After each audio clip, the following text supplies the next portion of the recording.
There is a question many of you have been asking since Lord Greggor returned to the keep. Not out of curiosity alone, but because when he leaves, the world seems to notice, and it definitely seems to be different in that moment that he does leave. You've asked how he travels, you've asked whether he flies, and you've asked whether he disappears. And some of you thought he was gone forever. So let me explain this as easily and plainly as I possibly can. Lord Greggor does not travel the way mortals do. He doesn't board a plane, he doesn't vanish, and he doesn't move away from this world. He moves within the veil. Now, the veil is not somewhere else, and for those of you who are not familiar with a veil, I'm going to say that you can think of it almost as an atmosphere. And that's the best way that I can explain it. It exists alongside us, thinner in certain places, denser in others. When he enters it, what is experienced is absence. What the world experiences is reaction, pressure, clouds gathering, and especially thunder. It is felt because it is meant to be felt. Now here's what makes this easier to understand. When Lord Greggor moves, he doesn't lift himself off the world, he becomes lighter on it. This is all chakra. That's focus. It is definitely physics, frequency, and vibration. His walk is what we call running. I've experienced this.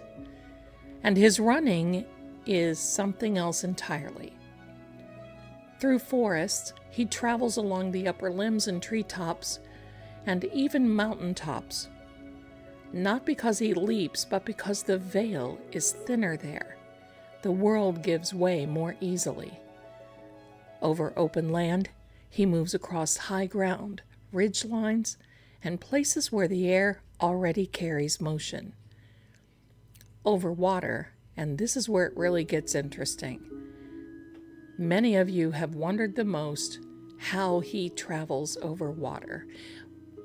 It's all about the footing and how he focuses in the chakra to balance, for stillness and presence.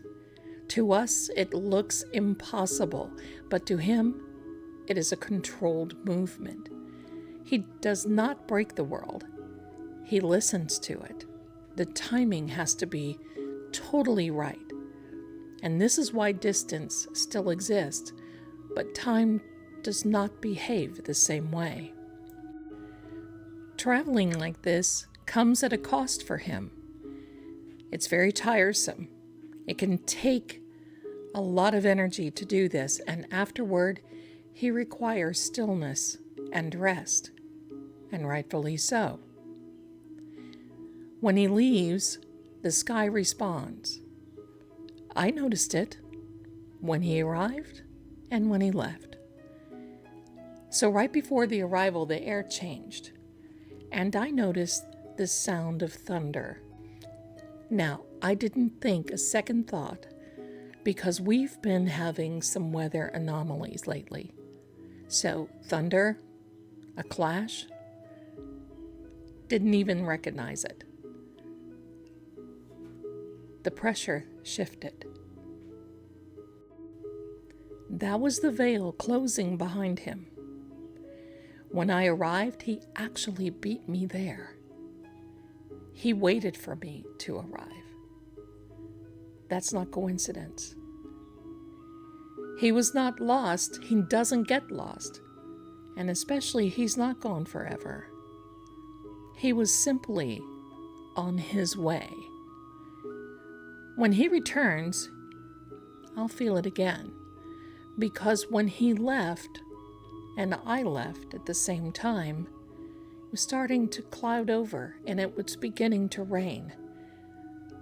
We said our goodbyes, and then I turned on my vehicle, and I turned to wave goodbye to him, and he was gone. Within minutes, I heard the thunder again, and then I realized, not because we're meant to feel any particular way, but because the world remembers him. And that's how Lord Greggor travels.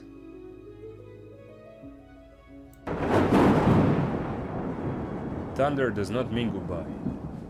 What follows is not absence. It is the clearing of the path to return.